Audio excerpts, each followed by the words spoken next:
gameplay designer. She's been in the industry for quite a while, and she's gonna enthrall us with her tales of not only the corporate scene but also the indie scene. I'm your host, Kevin. And I'm Brian.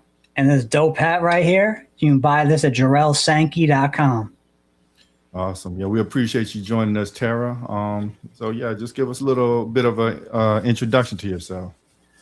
Well, I have been doing this for a bit. Video game design, systems design, all that jazz. Actually, my first game I made when I was like still in single digits as a kid, making things with Bryce 3D and HyperCard.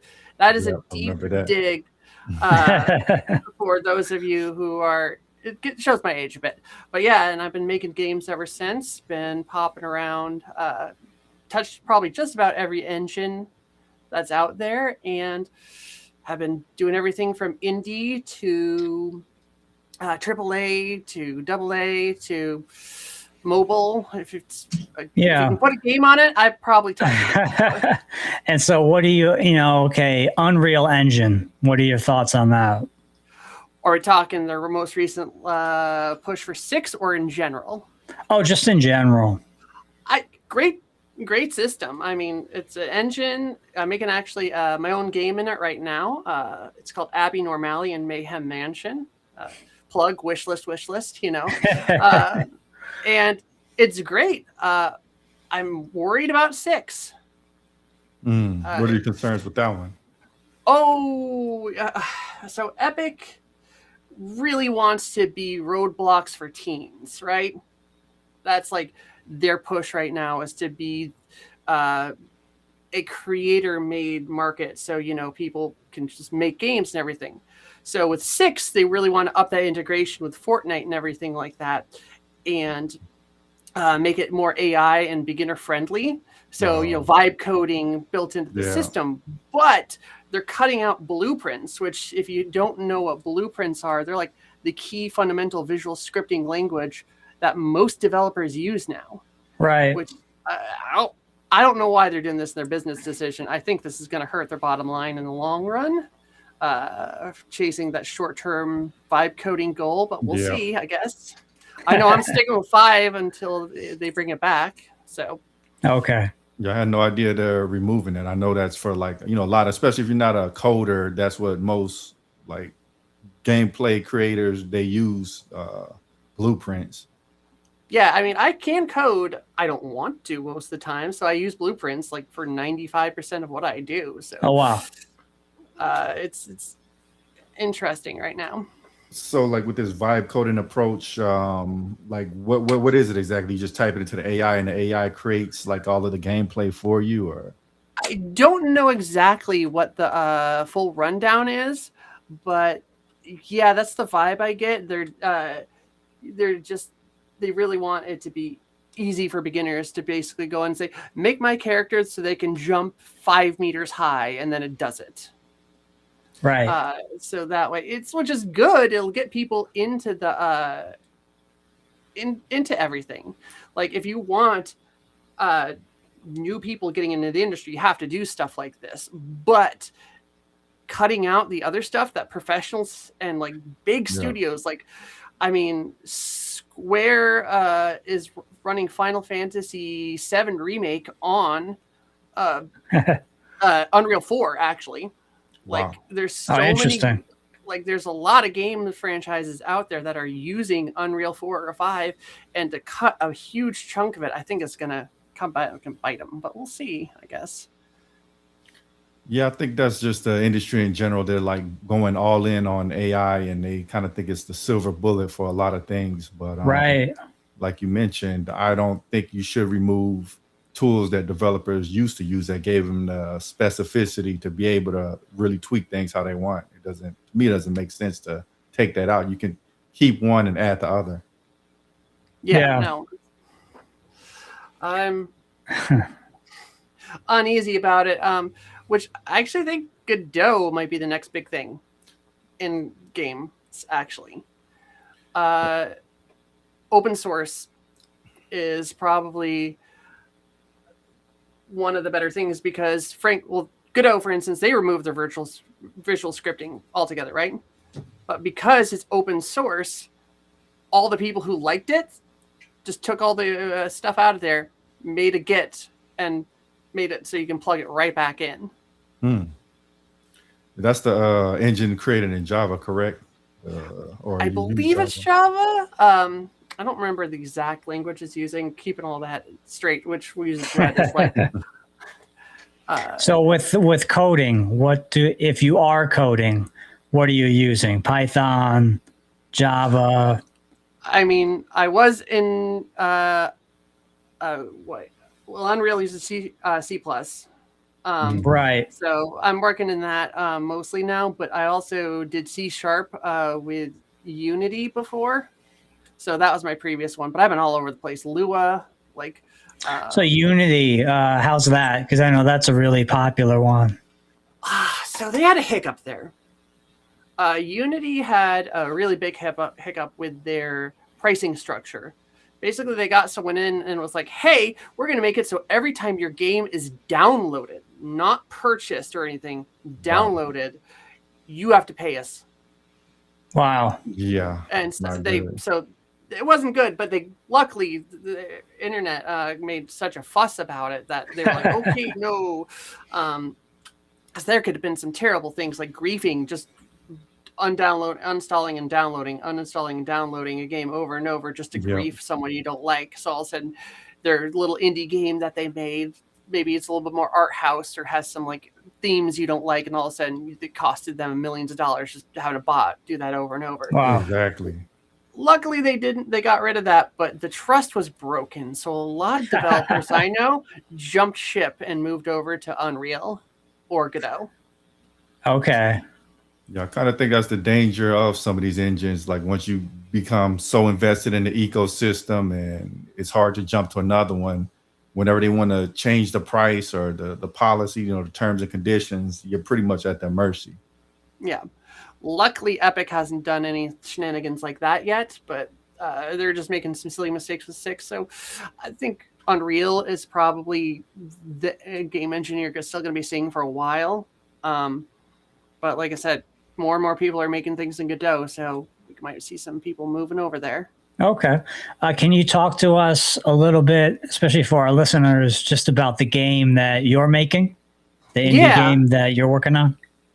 Yeah, it's called, like I said, it's called Abby Normali and Mayhem Mansion. It's kind of like if you took Betty Boop and early Looney Tunes and shoved it into a Banjo-Kazooie Mario 64 kind of platformer. Oh, wow. So it's got the Metroidvania collectathon vibes. So you're going around upgrading your abilities and unlocking things in different areas. It's the classic like collectathon. Just get all the things. There's 400 things. Get them. And the gameplay has been really well put together. We're a small team of 3 people right now. And how often do you work on it? Daily. Oh, wow. I mean, I got a little bit more time right now, so just with all the downsizing right now, I got hit in one of the mass layoffs that's been happening in the industry. Oh, no. So, I'm working full-time on that for right now and job hunting the rest of the time. Yeah. The game industry seems really brutal right now. Oh, yeah. Xbox, didn't Xbox cut like 3,000 or 4,000? Ish. So they laid off about, I think, like 1,500 right now, but they're announced probably like 3,000. That they're doing deeper cuts, right? Yeah, they're going to be doing deeper cuts. And it's terrible. Honestly, AAA is in trouble. Yeah, I believe it. And why do you think that is? Well, so things are getting more expensive. We've set this precedent in the game industry about high fidelity games, which are expensive. And with regular updates, like everyone expects like a Call of Duty to come out like year after year after year. And it's expensive. Live service games, which were the big thing, have been kind of dead because people really just honestly don't have time for them anymore. like if you drop like 500 hours into, actually that's a low number, low ball numbers, like Fortnite, you don't have anything to play on anything else. And people, I think the grind is getting to people. And keeping that content, the grind going is, again, expensive. And just costs are ballooning. And since everything is conglomerated, like Investor Group, Sony, like Microsoft, they all own like hundreds of studios put together. And even if you do good, you're not guaranteed. Like you could release a banger of a game, but because another game on that your parent company owns, like over here, doesn't do as well, they could still cut your job. Wow. Because it's all about the bottom line for the company, not the studio. And it's really crazy. I'm a big Sony fan, and like their output has dropped dramatically compared to like the PS4, even PS3 generations. I remember like Naughty Dog would put out 3 or 4 titles, Insomniac 3 or 4, but now it's just like I think Insomniac's the only one that I regularly see putting out titles for Sony. Well, and that's a cost ratio thing. It's all about like those games are expensive now because again they're all this high fidelity. Like I'm not like. Let's use Star Wars as an example, right? It's a good movie, by the way. High Fidelity. I haven't thought about High Fidelity in forever. 90s. Yeah. But so like, let's take Star Wars, for example. Let's make a fictitious Star Wars game. And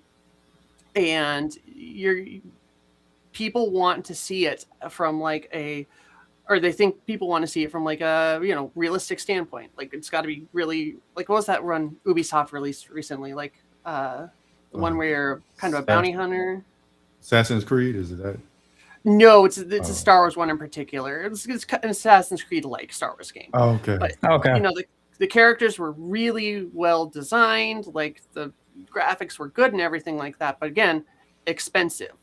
Where if you could like say take it and set it in the theming of like the Clone Wars cartoon, like that kind of like painterly style you got going on, a lot less expensive, and I honestly think would be more relatable to the franchise as a whole now. But studios and players have gotten so used to this realistic graphics that you can see the individual pores on each, you can see the blackheads on their nose. That's just what we've grown accustomed to, and it's not viable. I mean, I'll say this about the realness of games these days. I finally stopped playing Call of Duty Mobile on my phone because I felt like you're doing a headshot and it really looks like you're shooting someone in the head. So it's almost like it's desensitizing us to, military conflict and things like that. So I kind of took a step back from it.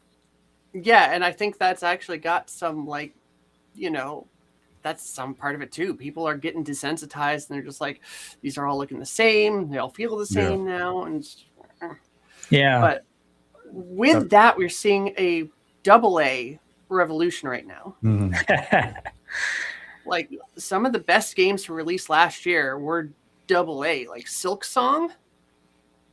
Like Indie Darling turned AA studio made by like 4 guys and just making stuff.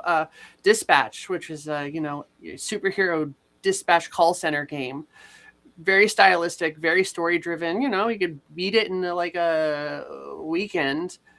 Did gangbusters across the board. Yeah, I think it's like technologists, programmers or whatever. We are more so interested in seeing that highest graphical fidelity, whereas actual gamers like kids, they'll play something that looks like PS1 Roblox. I mean, Roblox, classic example. Nothing against Roblox, but it looks like hot garbage and people still love it. Like it's very basic, but it's the gameplay. Like Minecraft, again, basic squares. Everything is like when you put Steve in Smash Brothers compared to everything else, it looks weird, but it still works. I mean, people liked, to take it back, people like Duke Nukem 3D. That didn't really look all that great, but I think it was the just the playability of it, the the comedy of it all. You know, all his, I don't know if you remember that game, all his sayings, all his slogans.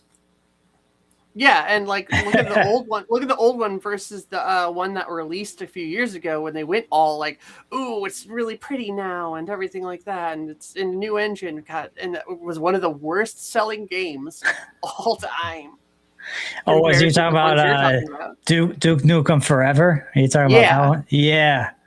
So like Duke Nukem 3D was this, weird microcosm of cliches and like lower graphics and everything like that. It looked illustrated, but as soon as you got it into this like high fidelity game, you're just like, looks like every other shooter on the market right now. That's the problem. Yeah.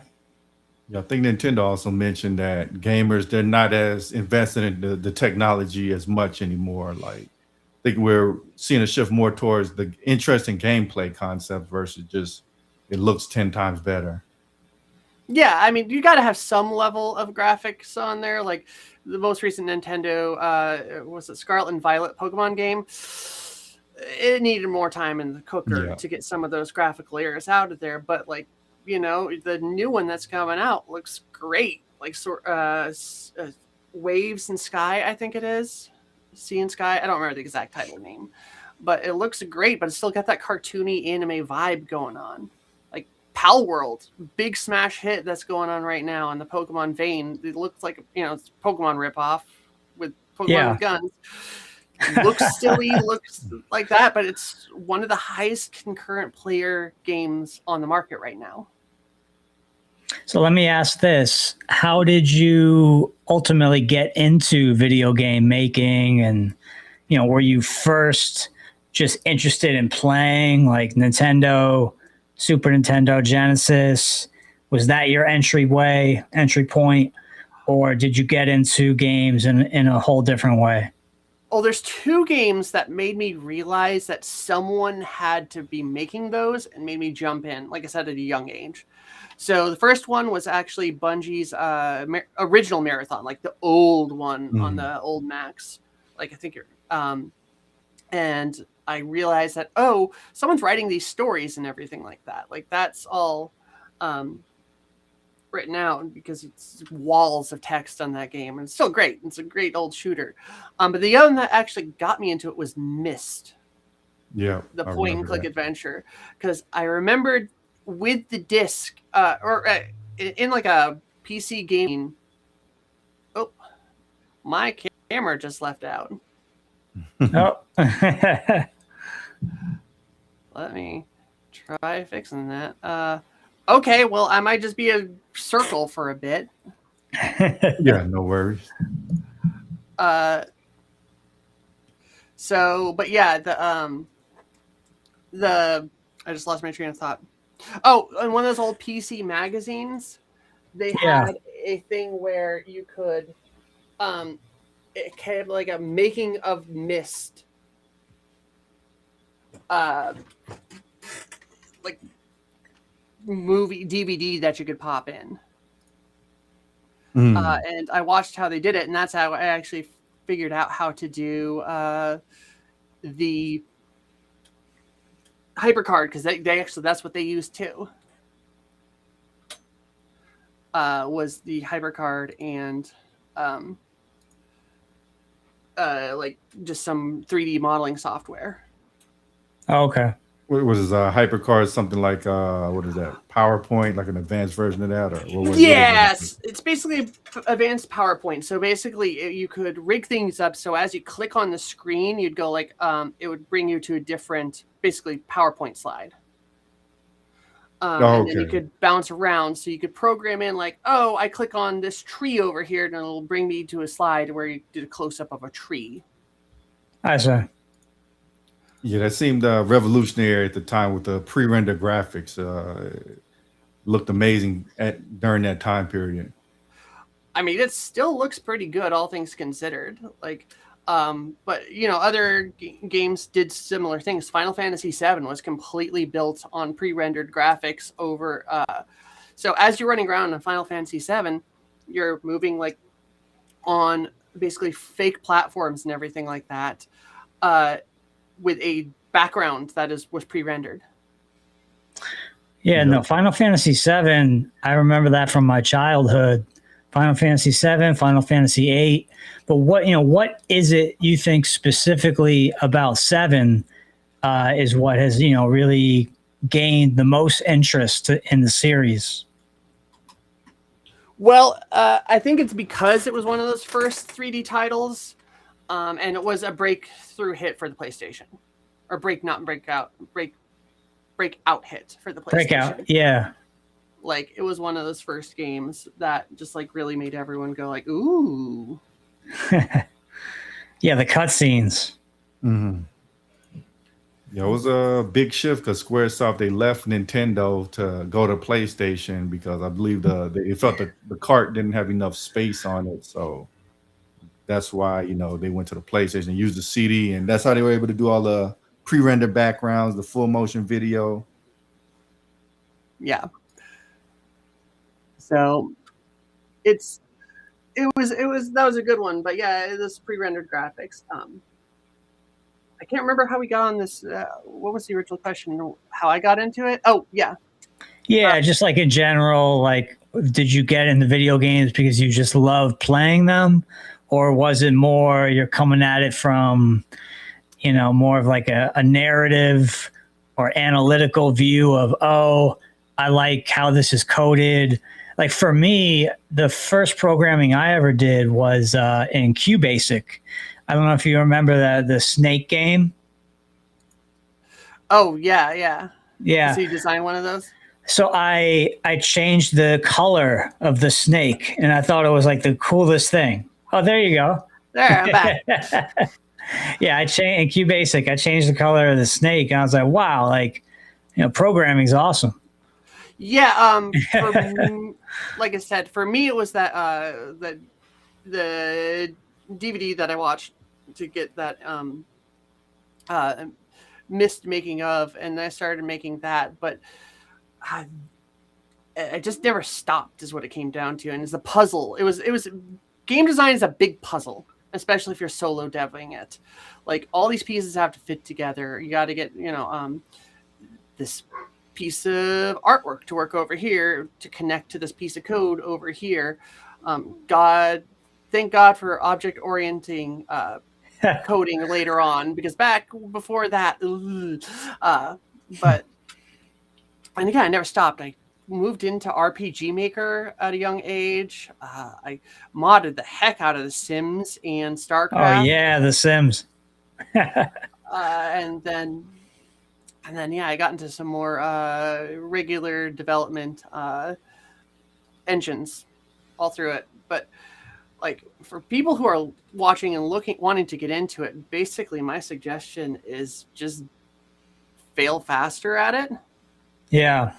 Like, grab Godot, grab Unity, and grab make your own things. Build out a portfolio of completely unique original projects. Not small projects. Small projects. We don't want to see clones of Facebook and Instagram. Like, we want something original that you can show, and you say, hey, I understand X, Y, and Z.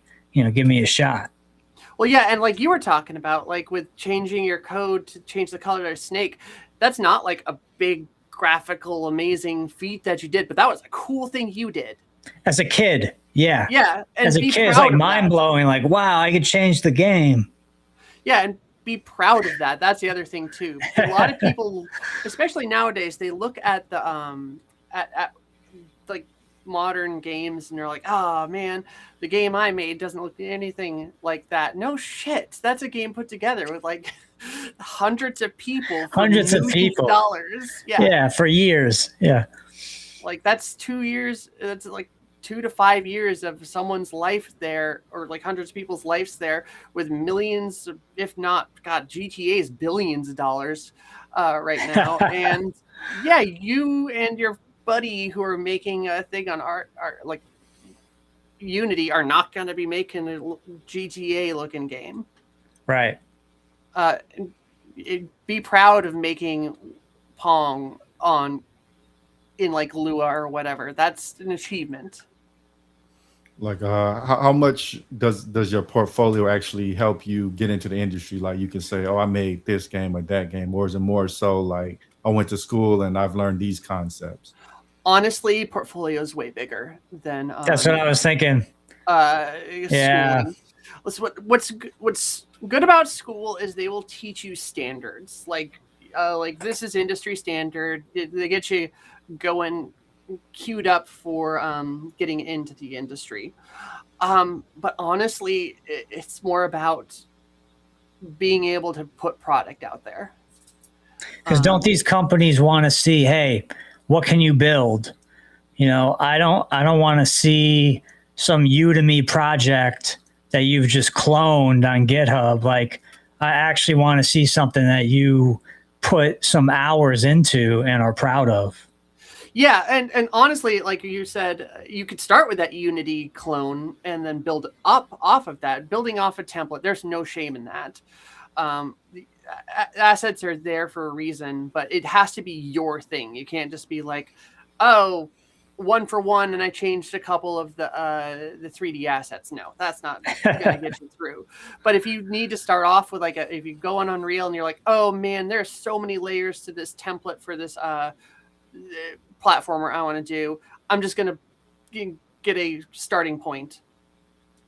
It's not the best learning experience, but hey, it's a starting point, and then you can modify it from there, make it your own. But what they really want to see is finished launch products, even if they're bad. Like, one of the things that got me one of my jobs was I was literally in an interview and was like, I'm working on something now. Do you want to see it? And then I did a screen share and pulled up the project I was working on. Oh, that wow. project never saw light of day, but I was showed like the character controller and like the attack patterns and the AI like with the enemies and stuff like that, and showed how it all worked. And I'm pretty sure that's what got me the job. Wow. But the other thing I'll say will get you more job in the industry is just going and getting your portfolio built out. Like, game jams are your best friend. Yeah. It's basically the hackathon, the game design version of a hackathon. They're great because they'll last anywhere from a weekend to like a couple weeks. Yeah, and also it really depends on what you're doing, because when I went to a coding boot camp years ago, I learned Java Spring specifically. And when I got out of the boot camp, I remember my mentor saying, hey, they're not really hiring entry-level Java developers right now. You're going to want to go out and learn JavaScript and learn React and learn Angular. So I'm kind of sitting there like, oh, great. I just spent a year learning Java, and now you're telling me I'm not going to be able to get a job in that language. So now I have to do all this extra study. But that was the reality. He was right. That was the reality.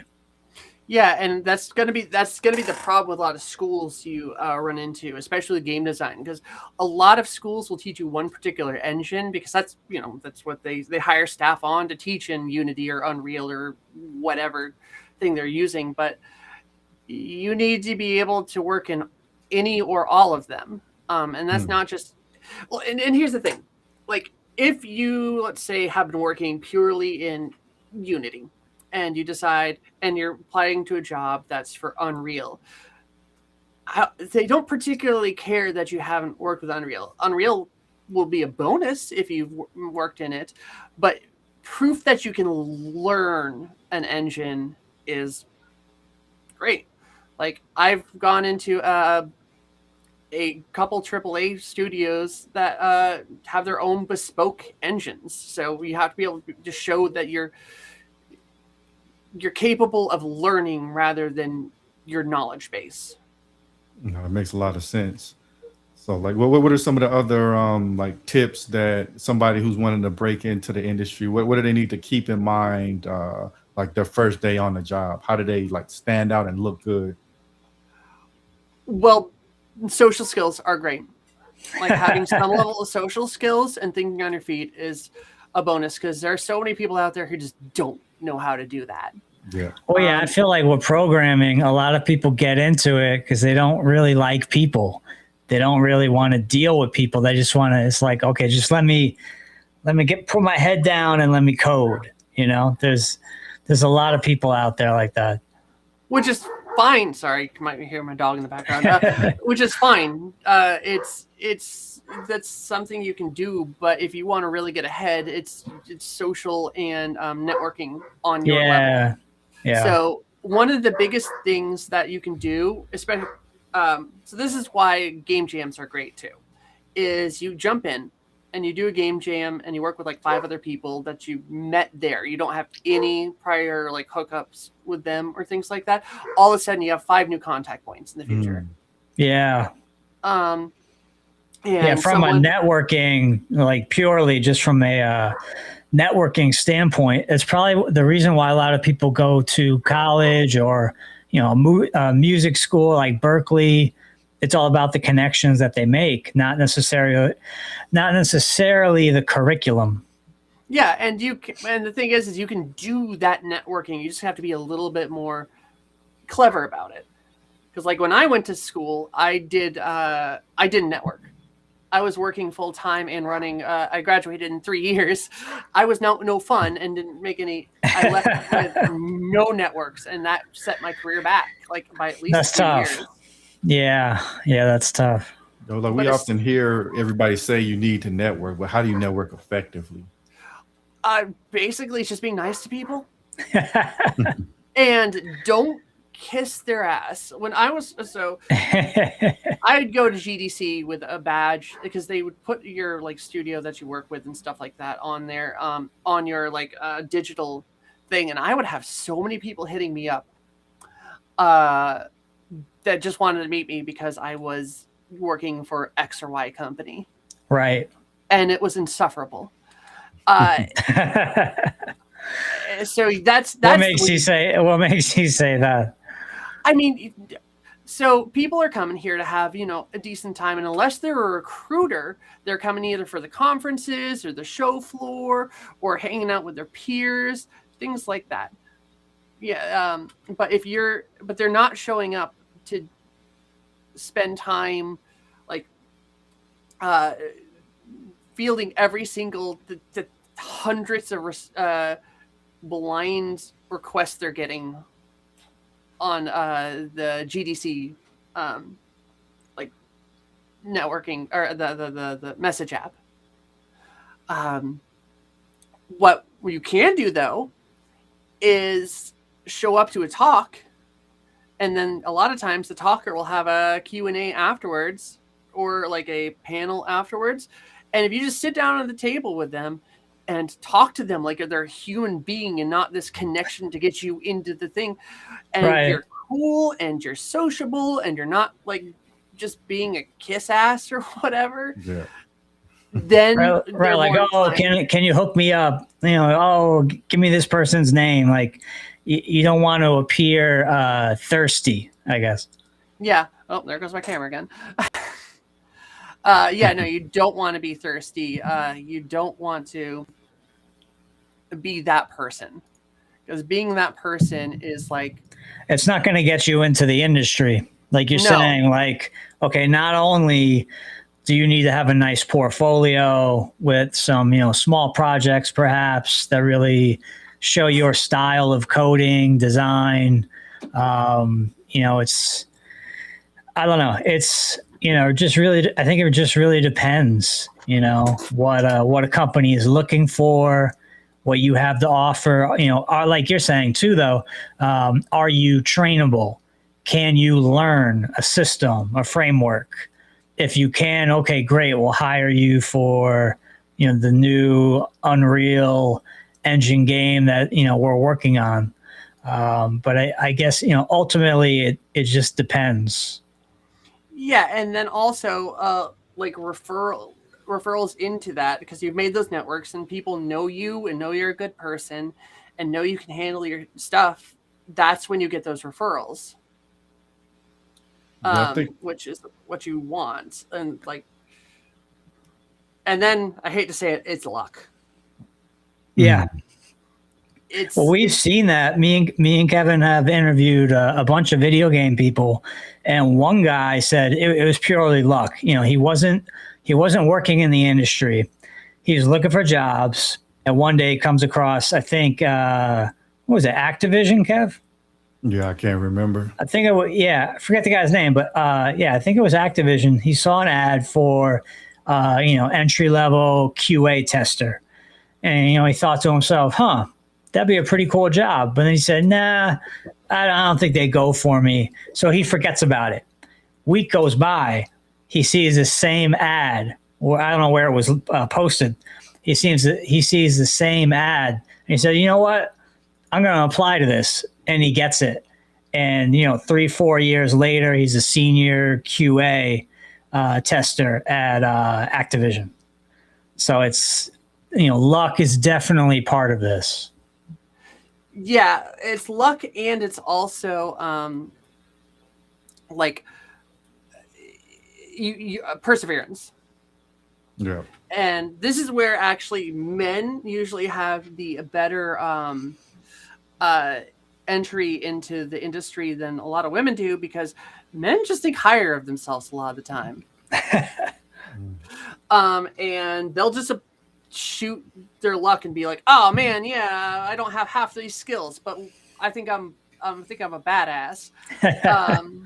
And so they'll apply, and then they'll get it. So, like you're saying, guys in the game industry, at least, they seem to have more confidence than the women. I mean, it's not even that. What it is a lot of women I know will look at a hiring page and be like, look at the the job requirement list, like 2 years doing this, 5 years doing this, right. etc. And they'll go, "Oh, I don't have all of these requirements. Right. So I'm not even gonna apply." Right. Where a lot of guys I know are just like, "Yep, I got this. I can do it. I can do it." And so they jump into it. I can do it. Yeah. I mean, that's not the only reason women are struggling in the game industry, but that's one of the big ones, especially for these entry level positions that I've discovered, is that you have to be willing to take that leap and go, "I don't have any experience, but I'll apply for this QA position," like you were saying. What are some of the other things do you feel that is holding women back in terms of the industry? Well, I mean, it's the same thing's holding women back, and a lot of other things, systemic industry problems. It's getting better. Don't get me wrong, it is getting better, but and then the other problem is toy. It's a toy aisle problem, and still continuing to this day.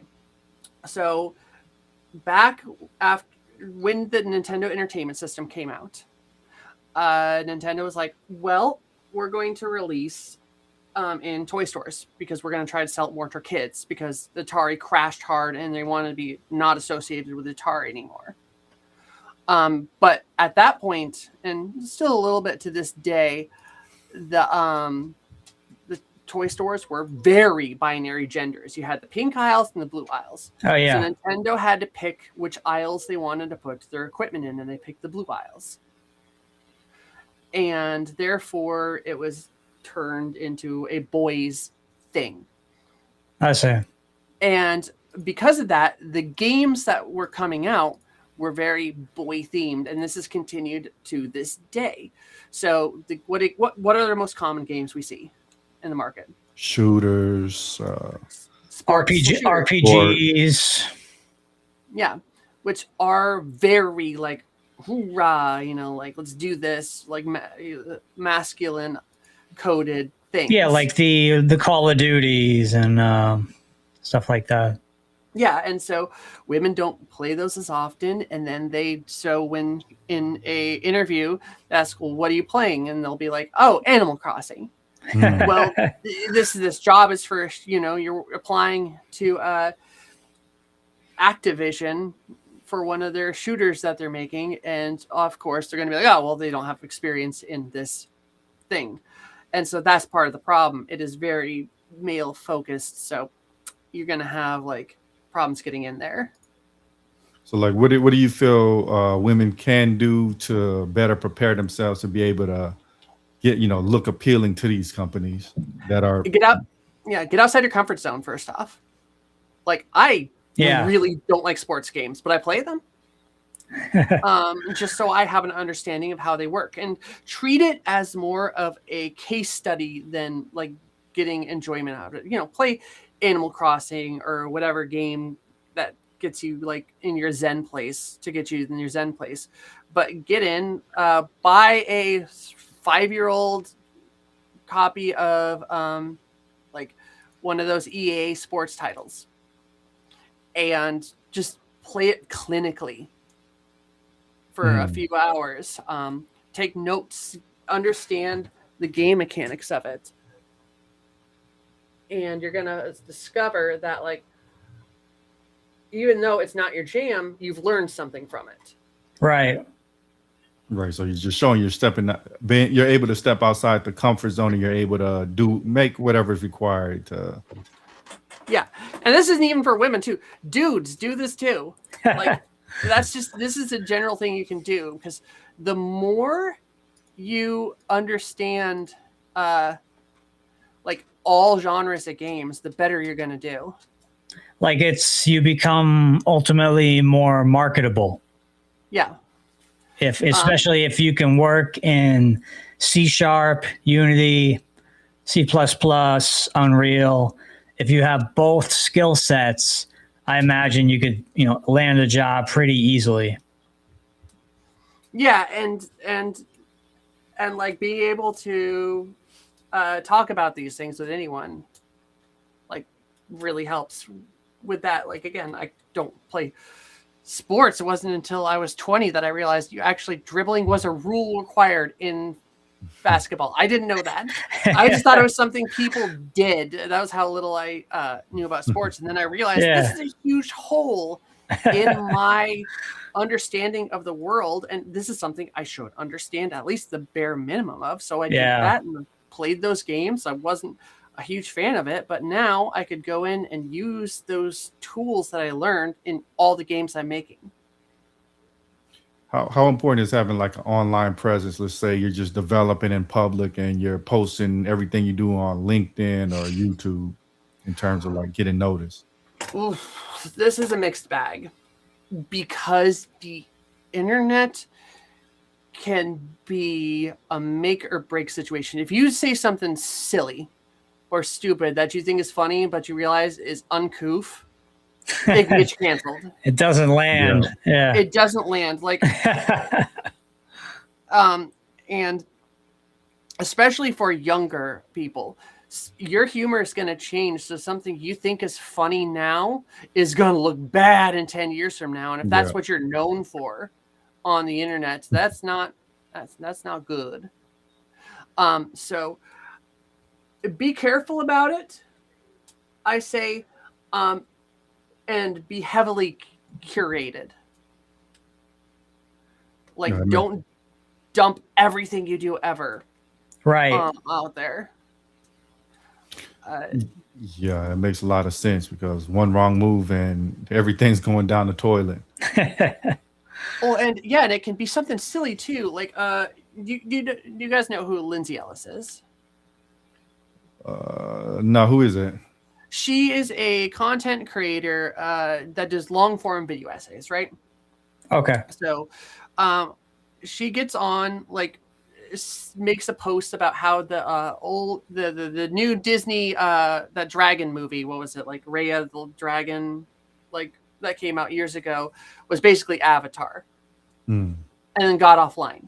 Avatar the Airbender, and then out of context, people were being like, "Oh, she means that all Asian themed movies are the same," blah blah, and they started just going off on this narrative, which what she meant was like, "Oh, the plots were very similar," but people kind of went off and spun this narrative with this innocuous thing you said.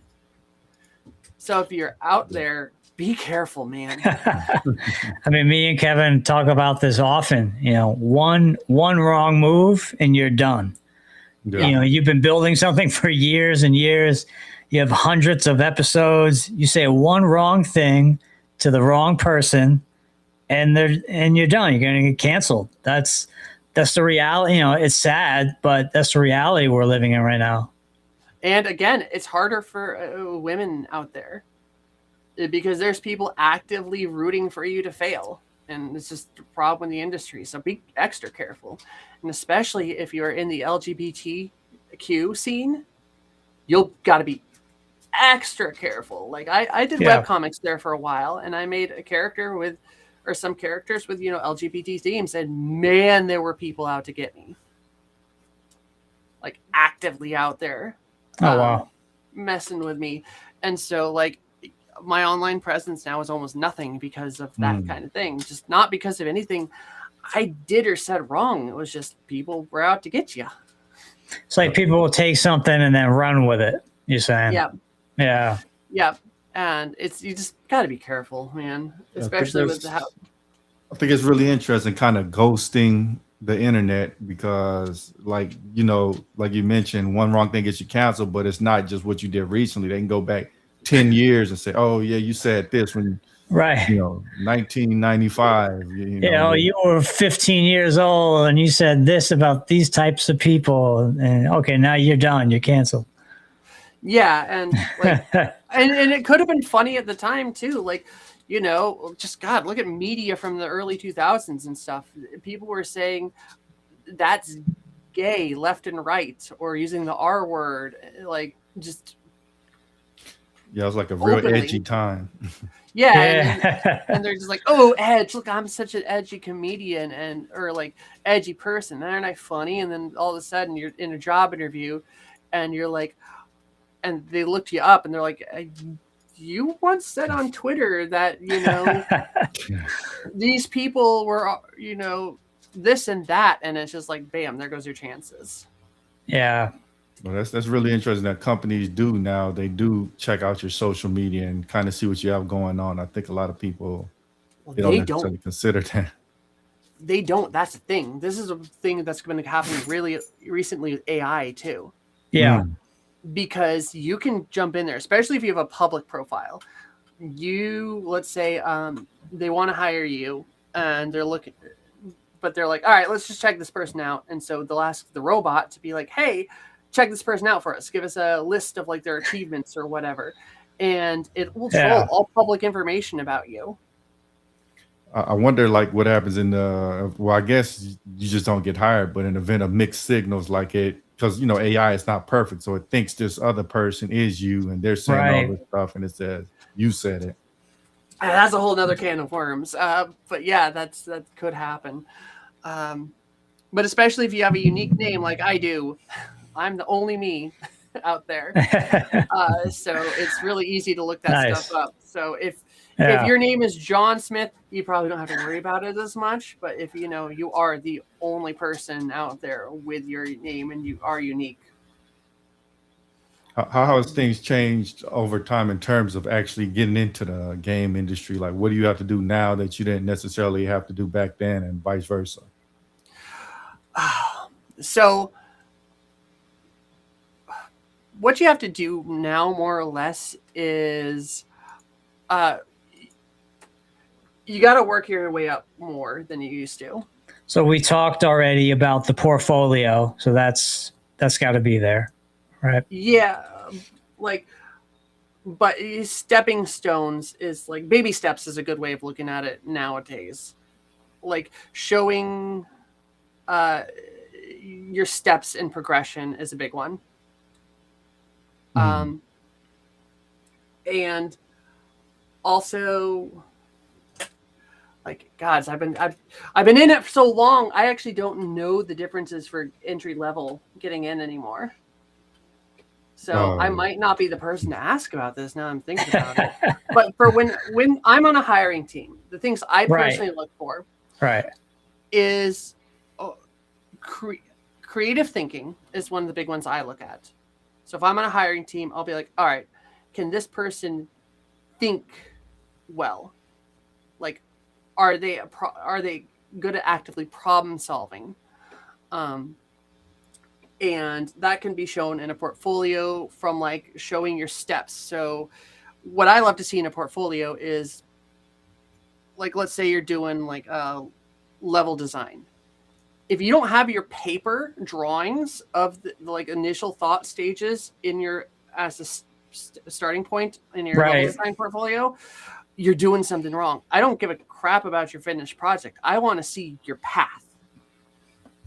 So I want to see the paper design. I want to see your the gray boxing that you did, which is like, you know, the layout where you were testing out all the game mechanics and everything like that. And then I want to see the fleshed out version of that, and then the final one where the environment has been put in. If I don't see all the steps. Yeah, so it's sort of like they want to see the genesis of the whole project that you're working on, the whole, you know, A to B to C to D. They want to see the process and, of course, the creativity. They want to see the creativity that you're actually putting towards the coding or the design or whatever it is that you're specializing in. Yeah, like we want to be able to see all the things that you were doing to get to that point. And that's true for just about everything. It's a little bit harder to do in scripting because, you know, usually the finished product is the thing that worked. But especially for game design, show your notebook pages, show all your thought process. And that's what I look for. And if you can't show that, then do a description about that path. So let's say you just jumped in and you were like, you're applying for an engineer job. You show your final piece of code that you wrote that in your portfolio, but then next to it, give a blurb about how you got there, the processes you went through. Because again, especially with vibe coding so prevalent nowadays, people can make something look flashy, but it's garbage, especially in the coding front. Right. So to be able to see your thought process and see how you actually got there and see the code next to it, that will make you go, oh, this person knows what the heck's going on. So from a hiring perspective, that's what I look at. And the other thing I really look for is, especially during the interview process, showing how you overcame obstacles. Right. Because people will often just be like, well, I was amazing from the start and I am amazing. Look at me. Yeah, hire me. I'm the man for the job. Hire me. I'm perfect. But no, you're not perfect. Nobody's perfect. So when I go in, I go, okay. Like you could be like, oh yeah, I got this. I finished this thing. It was amazing. It was one of the best pieces of code I ever wrote. But it didn't just come out of the ether fully formed. Right. Tell me about how that loop took you a day and a half to get working correctly.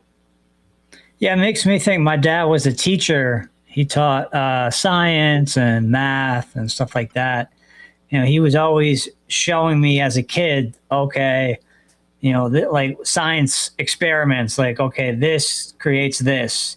You know, you pour X into Y and it bubbles up, or, you know, he would just show me visually different things, kind of like dry ice. He would use dry ice in a science experiment.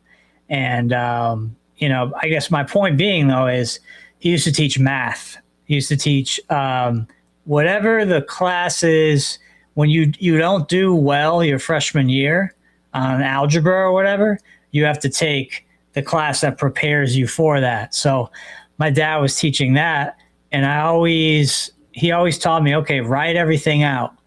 Let me see, you know, the teacher wants to see how you came to X decision.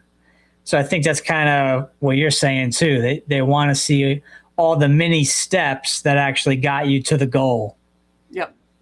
And then if you can't show it, explain it. Right. So we're getting close to the top of the hour. Brian, did you have any final question?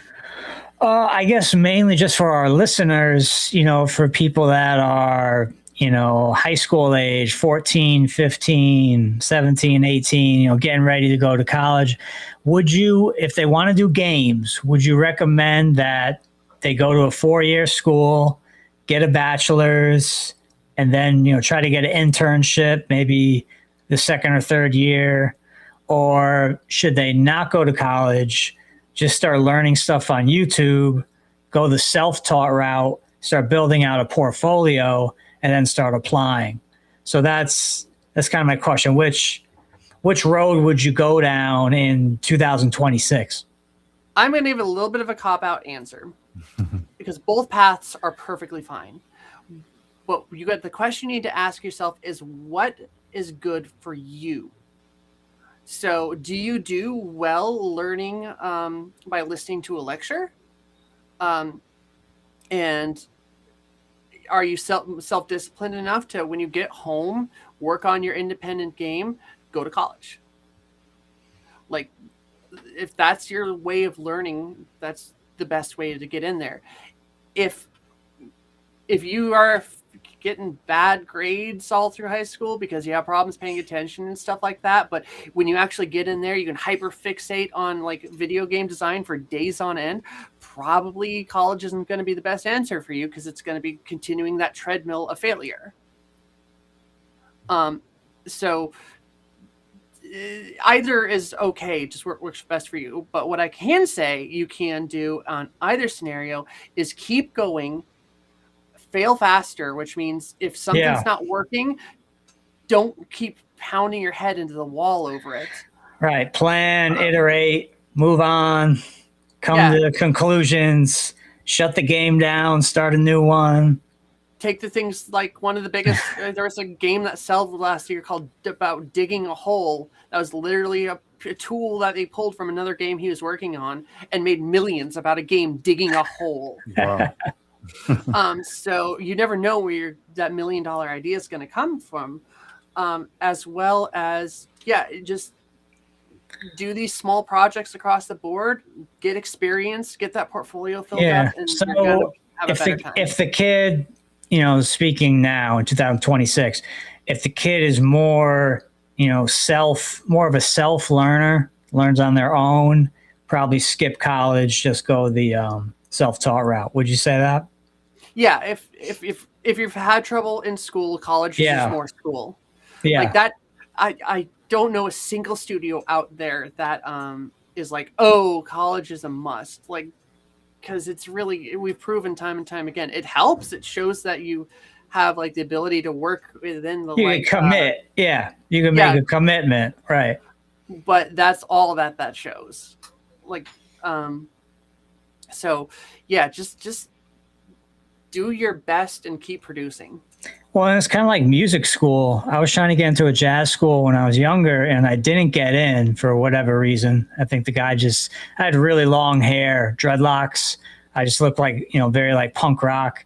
And I think he just didn't like the looks of me.